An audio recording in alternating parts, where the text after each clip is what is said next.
Então, caros amigos, irmãos Ideal Espírita, boa noite. Então, é sempre com alegria que aqui estamos, né? Então, como anunciado já, a palestra dessa noite é com base nesta pequena, grande obra do Chico Xavier, que fala da missão espiritual que cabe a nós, os brasileiros, e a nossa pátria tão amada, que é o Brasil. Vou trazer, pessoal, de forma bem branda e bem leve, tá? Mas depois, se eu quiser se aprofundar, que então leia a obra. Ela é fininha, mas traz muito aprendizado. Para mim, esta obra é até um clássico do Espiritismo, tá bom? Sem delongas, pessoal. Olha o que fala João Humberto de Campos sobre a missão que nós temos.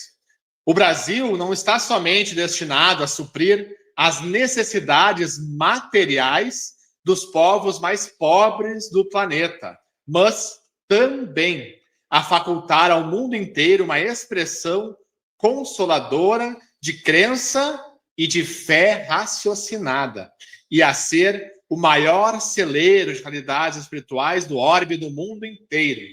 Então aqui ele fala que nós, a nossa nação, tem duas grandes tarefas, duas grandes missões. A primeira delas é ser o celeiro material do planeta. Porque por mais que as outras ações cresçam, se desenvolvam, sejam superpotências, mas todos nós precisamos comer. E cabe ao Brasil, caberá ainda mais, suprir essa necessidade do alimento em si. E é por isso que o agro no Brasil é tão forte e será cada vez mais forte. E é por isso que também mentes ociosas aqui do outro lado atacam tanto o agro, para que o Brasil não cumpra a sua tarefa superior, uma delas. E diz ainda ali, fé raciocinada, pessoal. Aonde nós vemos essa expressão de fé raciocinada? É no Espiritismo. Então, que ele diz, direta ou indiretamente, que o Brasil espalhará o Espiritismo para o mundo inteiro. Tá? Só que aí muitos se perguntam, vendo as circunstâncias atuais, etc., será que o Brasil vai cumprir a sua tarefa superior? Porque muitas outras antes tiveram a sua tarefa assim, de ser o celeiro espiritual do planeta e falharam. Tá? Olha o que diz ele logo depois. Jesus transplantou, ou seja, já estava plantada, da Palestina para a região do Cruzeiro, a árvore magnânima do seu evangelho, a fim de que seus rebentos delicados florescessem de novo, frutificando em obras de amor para todas as criaturas. Jesus, então, ele é o governador espiritual do planeta. O nosso planetinha tem em torno de 4 bilhões de anos. Como diz Emmanuel no Caminho da Luz, foi Jesus, com o amparo de seres angelicais, que plasmou, que criou o planeta. E cabe a ele os estímulos espirituais para que nós cresçamos, evoluamos aqui no planeta Terra. Então, os missionários, a evolução da ciência para as partes da tecnologia, etc., Jesus que envia os missionários. Tá? Diz Joana de Ângeles que nós temos em torno de 1,5 bilhão de anos. Tá? Aquela frase que eu sempre falo, né, pessoal? A gente dorme no mineral, sonha no vegetal, sente no animal, acorda e raciocina no nominal, para depois intuir no angelical. Então, algumas pessoas falam, eu sou uma alma antiga, tenho umas 10 encarnações. Não, tem muito mais. E chegou uma fase da nossa evolução que Jesus pensou ser interessante trazer seres mais evoluídos para facilitar, para elevar a nossa condição e nós crescermos mais rápidos enquanto humanidade. É aí que fala na outra obra, nós trouxemos outra palestra, né? A obra Caminho da Luz, que fala dos exilados de Capela. Então o pessoal que foi de Capela, exilado, começou a reencarnar aqui para se renovarem, mas para nos auxiliar a crescermos mais. Então Jesus, para não deixar esse pessoal de Capela desamparado moral e espiritualmente, Jesus decreta que a Índia, um dos lugares onde receberia o pessoal de Capela, seria o berço espiritual do planeta inteiro. Então havia as tradições religiosas para a população mais focada nos rituais, etc. Mas nos templos, nos iniciados, se teria o conhecimento superior da espiritualidade. E muitos de capela lá reencarnaram, se melhoraram com esse contato e levaram para outros países, outras ações, ou seja, para outros exilados, esse conhecimento. E não só viajando, mudando, etc., mas muitos reencarnavam na Índia, tinham acesso ao conhecimento superior e depois, em futuras reencarnações, levavam para o Egito, para a Grécia Antiga e outros lugares esse conhecimento da moral do Cristo. Tá? E assim facilitando o processo de renovação. Bom? Tanto é que os Vedas antigamente já falavam dos chakras, da comunicabilidade, do Deus único, etc. Aí a segunda escola espiritual do planeta foi o Egito Antigo, que também receberam o povo de Capela. Foram eles que criaram, o pessoal de Capela criou as pirâmides, etc. Então, os deuses antropomórficos, Osíris, Anubis e outros tantos, era para nós, o povo em geral. Nós não tínhamos condições intelectuais de abarcar o conhecimento superior. Mas os templos, os iniciados, os médiuns tinham acesso à comunicação superior, falavam de reencarnação, de Deus único e por aí. E com a mesma tarefa. Lá reencarnavam e se expandiam para o resto do mundo. Se expandia até em outras encarnações com esse conhecimento superior. E aí a terceira escola foi justamente os judeus, o povo de Israel. E ali foi decidido por Jesus, pela espiritualidade superior, que esse conhecimento seria mais difundido entre todos nós. E como o conhecimento demais ele cega, isso se daria aos pouquinhos. Então se começaria com a ideia de um Deus único. Tá com Moisés, começou a ser espalhado, etc. Só que o conhecimento superior da moral do Cristo, em vez de deixá-los mais humildes, mais espiritualizados, como era um povo muito orgulhoso, deixou eles mais soberbos. Então Israel falha na sua tarefa, falha na sua missão. Tanto é que os judeus esperam até hoje, pessoal, o Messias tão anunciado nas Escrituras. Eles queriam queriam um Messias belicoso, guerreiro, que expulsasse os romanos, que prosperassem eles na terra e não na espiritualidade. Então não entenderam Jesus, que veio todo amor e bondade. E conta na obra que um pouquinho antes do ano de 1500, Jesus se aproxima aqui da terra para fazer esta avaliação de como o seu evangelho havia modificado as criaturas, como havia nos auxiliado. E bem resumido, pessoal, Jesus chora quando vê que pouco ou quase nada frutificou nos nossos corações. Então Elias, o Espírito de Luz, estava junto lá, diz que haviam terras novas, um povo mais humilde, um povo mais simples, em que seria mais fácil que a mensagem do evangelho se divulgasse, se propagasse. Ele fala então das Américas, continente novo, e Jesus diz: vamos para a terra onde é possível ver ao longe o símbolo da minha redenção, que é a cruz. Então, o Cruzeiro do Sul. Lembrando que naquela época se vivia a noite medieval. As guerras, os conflitos em demasia, o obscurantismo intelectual, tudo voltado à religião, era muito difícil na época. E 2 séculos depois, já havia uma grande prosperidade. Por quê? No próximo século, depois de 1500, Elio, Ismael, que é o governador espiritual do Brasil, eles reencarnam com a missão, com a tarefa de chegar aonde? Aqui nas Américas, aqui no Brasil. Então eles eram antigos fenícios, espíritos, povo dedicado à navegação, eles reencarnam no povo mais humilde e trabalhador da Europa, que eram os portugueses.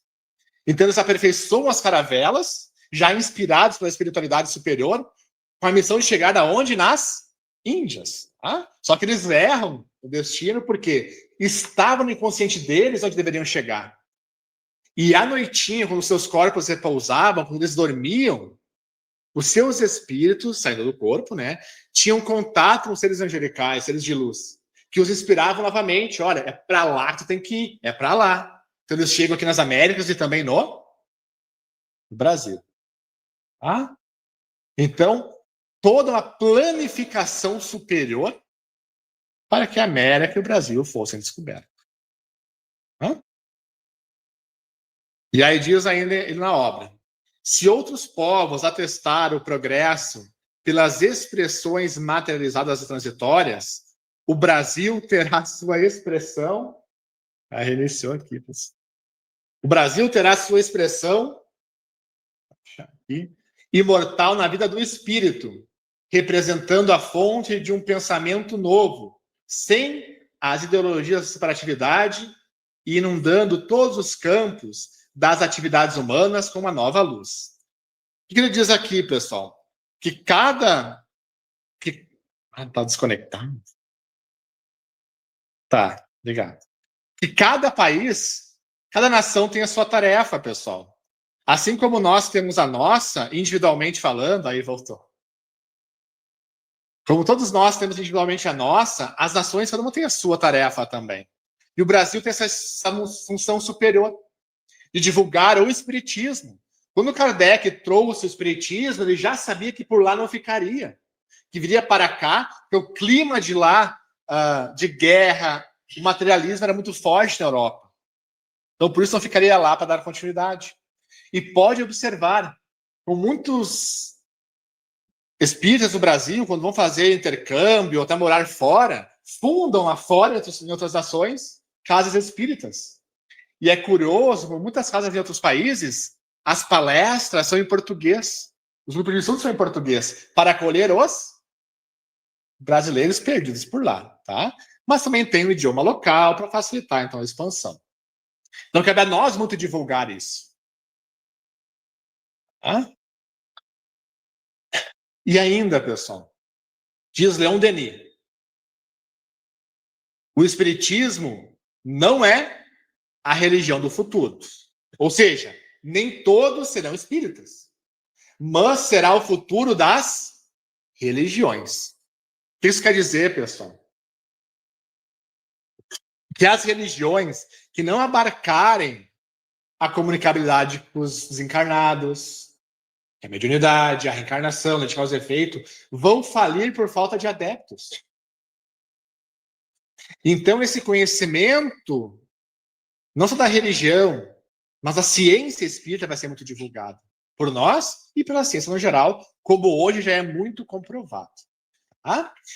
E aí entra uma contradição, que hoje se fala muito. Como o mundo vai ser cristão se a que mais se divulga, se cresce hoje é o islamismo? No Reino Unido, pessoal, sabe qual é o nome mais registrado das crianças que nascem? É Mohammed. Tá? E os europeus têm 1, 2 filhos, quando tem. E eles têm 5, 6, 10 filhos. Então, há uma previsão que em algumas décadas a cultura europeia morra. Inclusive a religiosidade, a espiritualidade. Então, como vai ficar isso? Isso, Manuel de Miranda indaga num dos seus livros. E aí um espírito responde sobre isso. Sim, que isso está acontecendo, vai acontecer cada vez mais, tá? Mas que Jesus fará com que reencarne espíritos cristãos no meio das famílias muçulmanas. Tá? O cristianismo floresce mais uma vez. Então, olha o que aconteceu na Índia, Egito, Israel e hoje no Brasil.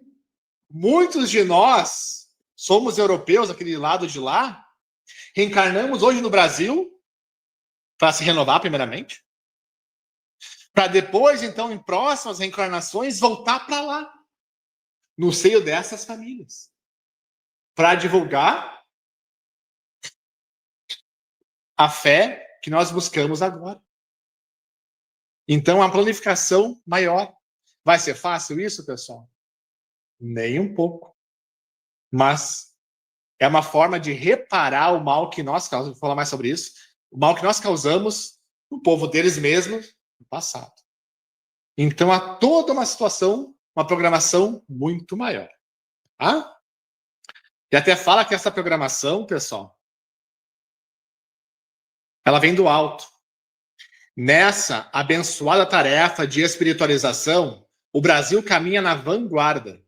O material a empregar nesse serviço não vem das fontes de produção originariamente terrena, de nós, e sim do plano invisível, onde se elaboram todos os ascendentes construtores da pátria do Evangelho.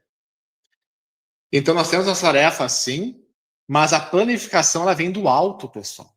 Não é à toa que reencarnou aqui um Chico Xavier, Jodo da Vida.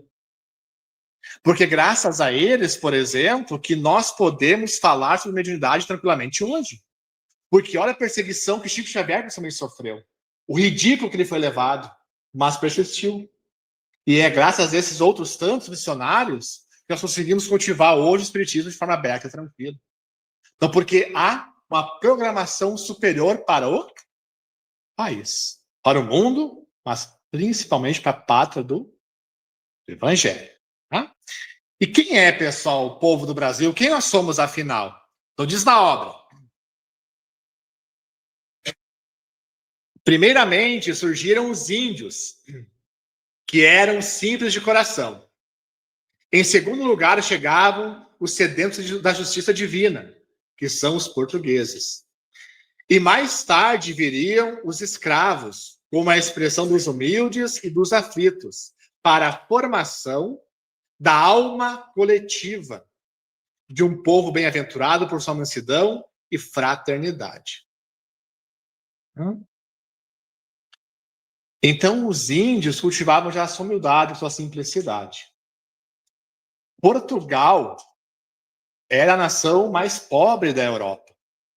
Até muitos falam, quem dera se a gente fosse colonizado por uma Suíça, uma Espanha, um país mais rico, outra cultura. Pessoal, já foram para a Suíça, por exemplo? É bonito lá, não fui, tá? Só por foto e vídeo. É lindo lá, só que vai lá, é maravilhoso. O grau de depressão e suicídio lá é absurdamente absurdo, é altíssimo. Povo rico e extremamente infeliz. A gente só olha por fora, mas é a essência. Nós temos uma fraternidade que poucos povos do mundo têm. Nós temos a nossa riqueza muito grande nesse ponto. Pode vir na casa espírita, ninguém explodiu a casa espírita. E os portugueses, então, foram escolhidos por quê? Por ser a nação mais pobre, mais humilde, mais trabalhadora da Europa. E então vieram para cá os que foram expurgados de Portugal, os criminosos, injustiçados, que traziam a alma sedenta de justiça. Até narra na obra, um dos primeiros exilados aqui era muito religioso, muito espiritualizado. E aí foi colocado aqui injustamente, quando a caravela partiu, e deu uma dor enorme na alma. E ele então começa a adentrar no mar cada vez mais. E faz uma prece de, olha, eu não queria fazer isso, mas não aguento essa dificuldade, essa injustiça, etc. E vai para se matar. Nisso, Ismael, o protetor e governador do Brasil, remexe o mar lá e joga ele de volta na orla. Então aqui ele recomeça. E assim vieram outros tantos, pessoal. O problema foi que os portugueses aqui, em contato com a nossa riqueza, foram também enriquecendo. E é aquela coisa, se eu estou rico agora, por que vou pegar na enxada? Aí que trazem os africanos, os escravos. Eles, os africanos, já tinham contato com a mediunidade, com a comunicabilidade com os espíritos, já tinham essa experiência, essa bagagem. Mas não era para terem sido escravizados. Isso foi do livre-arbítrio dos portugueses, principalmente.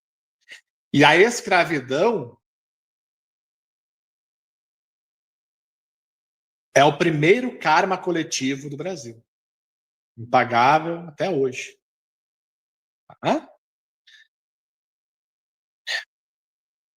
Então vieram, já estavam aqui os índios, os portugueses, os africanos.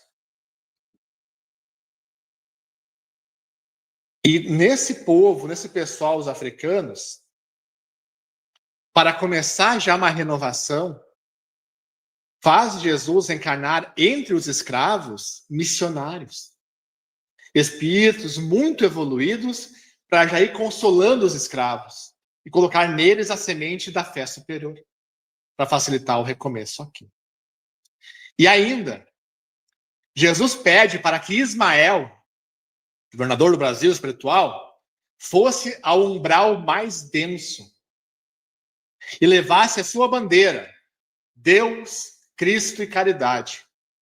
E que lá no umbral ele reunisse os antigos cruzados, que mataram muitos, né, o pessoal do Oriente Médio, em nome de Jesus, os inquisidores mais cruéis, pervertidos, que reunisse os corruptos, que reunisse ainda os religiosos fanáticos, psicopatas. Ismael vai ouvindo, vai tendo um ataque cardíaco, né? O que Jesus vai me pedir com esse povo ruim aí, né? E diz Jesus, pega esse povo todo no umbral e faz reencarnar onde? Aqui no Brasil, né, pessoal? E aí esse povo começou a vir para cá. Tá? Sobre essa questão da escravidão, olha o que fala Jesus. Mas os que praticarem o nefando comércio sofrerão igualmente o mesmo martírio nos dias do futuro, quando forem também vendidos e flagelados em identidade de circunstâncias. Então, o pessoal que escravizou foi também depois escravizado, tá? Sofreu a mesma coisa para aprender, etc. Mas e aí? Quem foi o primeiro pessoal que veio para cá nessa situação tão horrível? Pior que animais? Na obra, então. Que foi esse pessoal do umbral reunido por Ismael. Reencarnaram muitos já na África para vir para cá em situações deploráveis, mas para começar o resgate. Então, entre eles, os africanos, havia já espíritos inquisidores, cruzados, psicopatas, corruptos, para começar a renovação antes mesmo de chegarem na pata do Evangelho.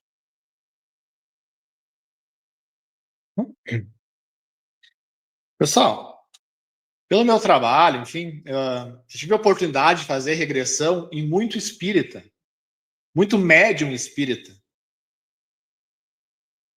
Pensa um povinho ruim no passado. É sério. Inquisidor já via os montes. E tem, né, por aí. Inclusive, teve duas pacientes que deram uma surtada na regressão. Uma delas teve que encaminhar para outro terapeuta, tanto ódio que ela ficou. Quando ela viu que o inquisidor torturava ela, era o carinha aqui. Cruzado, senhor de engenho, os capatazes, nazista, então, aos montes. Tudo espírita hoje. Se der um médium por aí espírita, já sabe, né, pessoal? Foi coisa ruim. Né? Então, por que vieram para cá, pessoal? Os trabalhadores espíritas, os médios, palestrantes, etc. Qual é a situação? Tá lá o mentor, meu Deus. Sério? O que eu vou fazer com essa alma penada aqui? Orgulhosa, prepotente? Vamos fazer reencarnar no Brasil para em contato com o Evangelho se finalmente se melhora. O Paulo Frutuoso é um grande médium espírita, médium, inclusive. Ele narra, tem anos no YouTube. Ele é um médium de materialização. Na adolescência dele, ele pega um livro sobre o assunto e na capa do livro tinha um espírito deformado em forma meio de árvore, assim. Tá? Ele vê aquela capa, ele se impressiona. Não esquece mais aquela figura. Anos mais tarde, ele entende. Nas sessões de materialização, aparecem os espíritos, etc. E ele viu que ele foi um grande inquisidor, grande sentido de mal, de perverso, pervertido. Ele fez muito mal. Torturou, etc. E depois, no umbral, né, pela dureza dos próprios sentimentos, pela perseguição sofrida, ele foi se endurecendo e tomando aquela forma. Então, quando ele viu no livro aquela forma ali, foi um espelho dele mesmo. Mas é um espírito que em contato com o evangelho se renovou completamente. O professor Bonício, realmente muito competente hoje. Então esse pessoal ruim do passado já começou a vir como escravo, sofrendo, etc., para aos pouquinhos ir lapidando pela dor, o sofrimento, para que a mensagem depois pudesse caber e se renovar. Então aquela pergunta, será que o Brasil vai ser sim a porta do evangelho, pessoal? O Brasil não vai ser. O Brasil já é. Tem muita gente já se renovando em contato com o evangelho de Jesus. Hã? E sigamos, pessoal. Vou trazer um ponto específico agora. Estão rindo, tá? Mas pode ser vocês também. Pergunta Kardec.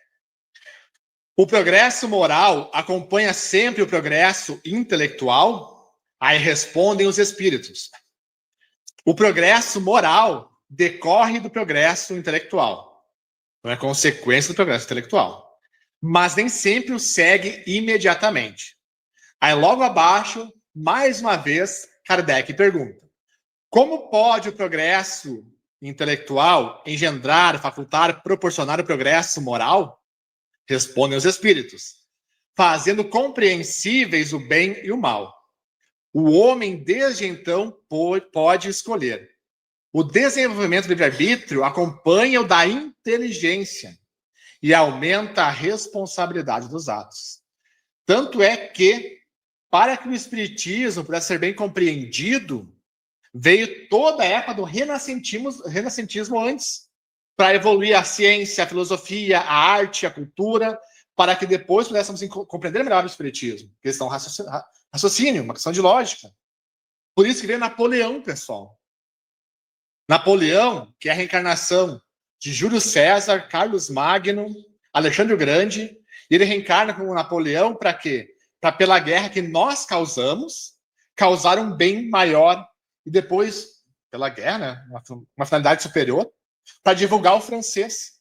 E aí o francês se torna no passado o que o inglês é hoje, a língua da cultura. Para que o francês bem divulgado pudesse levar adiante a filosofia e o próprio espiritismo. Então, há toda uma função, uma programação muito superior. Então, o progresso intelectual é a base do progresso moral.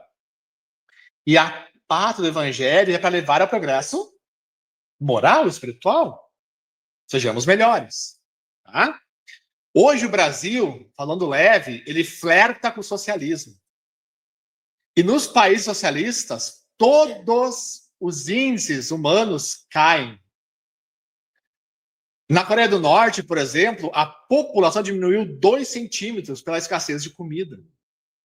Quando se evangeliza em crianças carentes, primeiro se dá o alimento, que ninguém aprende com fome. E dentre esses índices que caem todos, um dos principais é do intelecto, é da educação.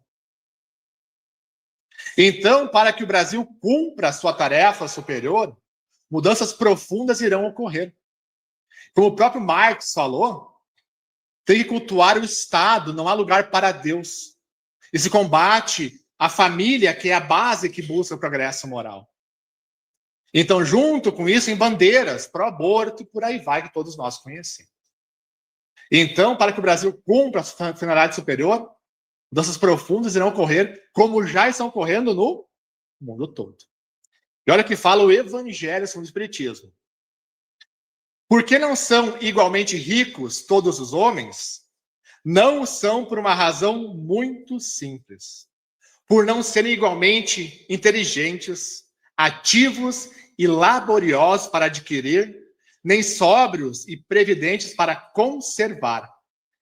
É, aliás, ponto matematicamente demonstrado que a riqueza repartida com igualdade, que é o que se prega no socialismo, a cada um daria uma parcela mínima suficiente, ou seja, todos na miséria. E supondo efetuada essa repartição, o equilíbrio em pouco tempo estaria desfeito pela diversidade dos caracteres e das aptidões. Se eu der 1 milhão para cada um aqui, amanhã eu estou devendo 3. Outros terão 5. Que nós somos diferentes. Então, é uma utopia. Não condiz, inclusive, com a base espírita, que é a base da meritocracia. Cada um segundo as suas obras. Uma literatura bem vasta sobre isso. Tá? Então, mudanças no Brasil já estão ocorrendo.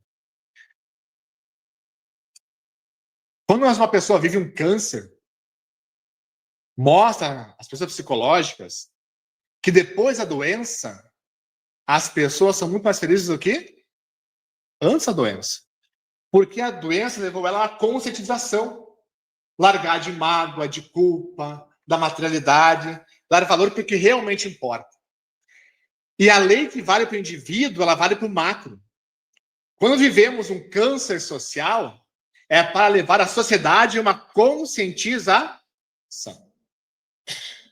Nós nunca vimos tanto no Brasil quanto hoje pessoas lutando por um ideal superior, pela renovação, para que a coisa melhore, pelo valor da ética, da moral, da família. Tudo que o Espiritismo e o Cristianismo falam. Esta lâmina, eu já trouxe outra palestra, tá, pessoal? Olha o que diz Manuel de Miranda. Uma terrível geração de entidades infelizes, quase demoníacas, encontra-se no cenário do planeta reencarnado.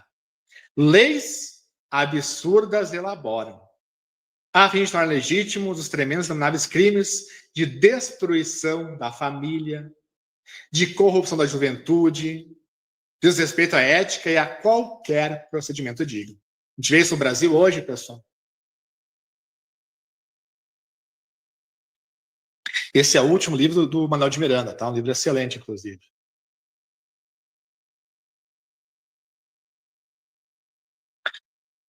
E por que isso ocorre? Porque a gente vive o período da transição planetária. E assim como o pessoal de Capela foi expurgado para a Terra, para cá, tá? Antes do expurgo, eles tiveram uma última oportunidade de reencarnação para se melhorar. Então, muitos espíritos perversos não têm condições de ficar reencarnando-se na Terra, porque ela vai melhorar. Então, estão tendo uma última oportunidade, que é a reencarnação. Então, pensa o Brasil. Os maiores psicopatas da Inquisição, os corruptos, os fanáticos religiosos, o pessoal pervertido, os piores espíritos encarnados hoje como última chance. Tá tudo hoje aqui, pessoal. Sabe aquela expressão, tá ruim, mas tá bom? Por isso esse caos aparente. Porque ele acaba acelerando, como eu falei antes, o processo de conscientização e o processo da renovação. Então a coisa vai melhorar, querendo nós ou não. E é o que diz, para finalizar, a Joana de Ângeles. Sucedem-se os períodos, inexoravelmente. Surge o abençoado momento de renovação, que desta vez deverá ser permanente.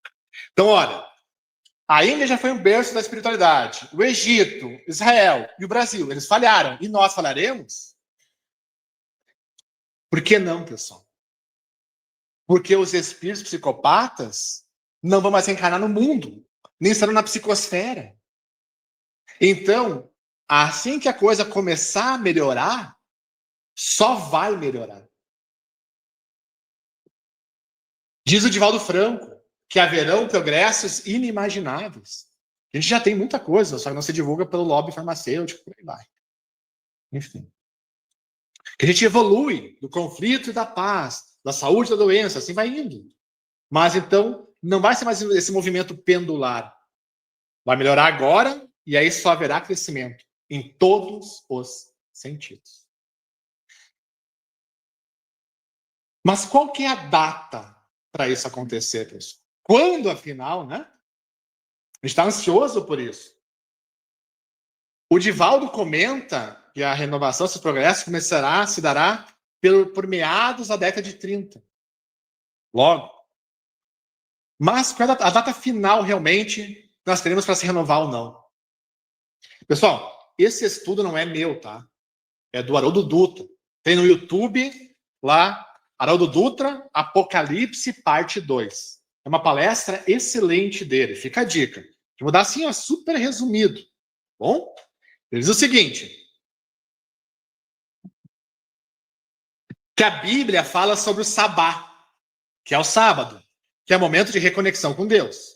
Tá? Trabalha 6 dias, o 7º tu descansa.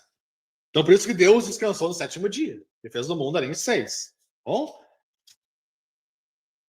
E também tem religiões que não trabalham no sábado por causa disso. Então, sabá, sábado, momentos de conexão com a divindade. Aí ele diz, na Bíblia, Salmo 93, diz o seguinte, 1000 anos são como um dia são como 1000 anos. Então, uma semana na Bíblia, uma semana de 7 dias, equivale a 7.000 anos, nossa. Tá? Kardec pergunta, questão 50, Livro dos Espíritos. A espécie humana começou por um único homem, por Adão? Aí respondem os espíritos. Não. Aquele a quem chamais de Adão não foi o primeiro nem o único homem a povoar a Terra. Ou seja, e os espíritos falam do pessoal de Capela, que compôs a raça adâmica. Eva era mais que a Terra, então Adão e Eva, né? Grupo de espíritos. Aí depois ele pergunta, 51. Podemos saber em que época viveu Adão? Respondem os espíritos. Por volta, mais ou menos, na época em que dá sinais. 4.000 anos antes de Cristo. Bom? Então, o que acontece? 4.000 anos antes de Cristo, encerrou um período de evolução da Terra. E começou a próxima semana, 7.000 anos, do planeta de provas e expiações. Então, ali, houve uma peneirada no pessoal de Capela. O pessoal de Capela, que é bem mais antigo que isso, né? Os que se renovaram, voltaram para casa, voltaram para Capela. Pessoal, não vem na vizinha buscar ninguém, tá? É um processo de reencarnação. Tá? Então, só que muitos foram exilados pela segunda vez. De novo. A Bíblia toda, o que ela narra, pessoal? Ela narra uma semana de evolução. 4.000 anos de Cristo até agora, 2.000 anos depois, que vai começar o último milênio, que é da conexão com Deus. Como Kardec fala, o mundo de regeneração durará 1000 anos, um dia, que é o período de convalescença, em que nós doentes vamos se reconectar, se curar. Hã? Ismael, em 1800 e alguma coisa, é o seguinte: não ignorais que estamos no século do advento do Consolador, que é o Espiritismo. Que ano que o Espiritismo veio? 1857. Aí ele continua. Serão 100 anos preparatórios dos próximos 100 anos. Então, 1857 mais 100 anos dá 1957. Que vão preparar os próximos 100.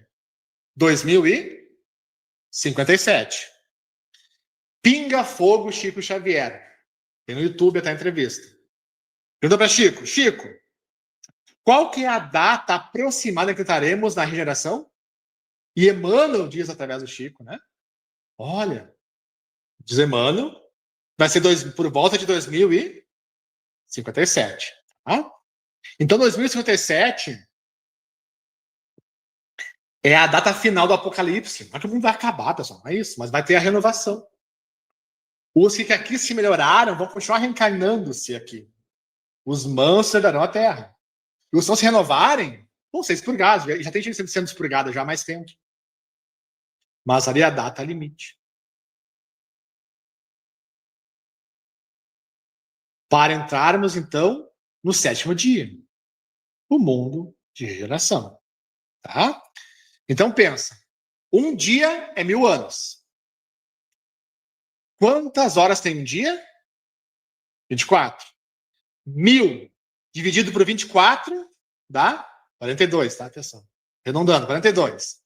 Então, uma hora na Bíblia tem 42 anos. Então, 2057 menos 42 dá 2015. Então, todos nós que estamos reencarnados a partir de 2015 somos trabalhadores da última hora. E agora, pessoal não é por mérito, pessoal, a gente está aqui, é por necessidade. Prêmios. Tá? Então, agora é a hora. Quem não se renovar não vai ter outra chance de se renovar aqui. E muitos somos nós que viemos falhando há milênios. Mas não importa a quantidade, importa a conscientização, a renovação. Então, só se nos conscientizarmos, nos melhorarmos agora, é o que importa. O mundo pode estar uma maravilha e nós se perdendo individualmente falando. O mundo pode estar um caos e eu me renovar. Porque a evolução é individual. Então, pessoal, a hora é agora. E o que fazer? Porque o Brasil vai ser parte do evangelho, já é e vai continuar sendo. Mas trazer a pátria para dentro de nós, para nossa família. Perdoar, se renovar, se conhecer, amar, como diz o Cristo. Então, para finalizar, trago a mensagem da Joana de Ângeles, que o amor é a substância criadora e mantenedora do universo, constituído por essência divina. É um tesouro que, quanto mais se divide, mais se multiplica e se enriquece à medida que se reparte. Mais se agiganta na razão que mais se doa. Fixa-se com mais poder quanto mais se irradia. Nunca perece porque não se entibia, nem se enfraquece, desde que a sua força reside no ato mesmo de doar-se, de tornar-se vida. E assim como o ar é indispensável para a existência orgânica, o amor é o oxigênio para a alma, sem o qual a mesma se enfraquece e perde o sentido de viver. Então, amemos e nos renovemos, para que a paz de Deus conosco sempre esteja. De agora em diante, que assim seja. Obrigado.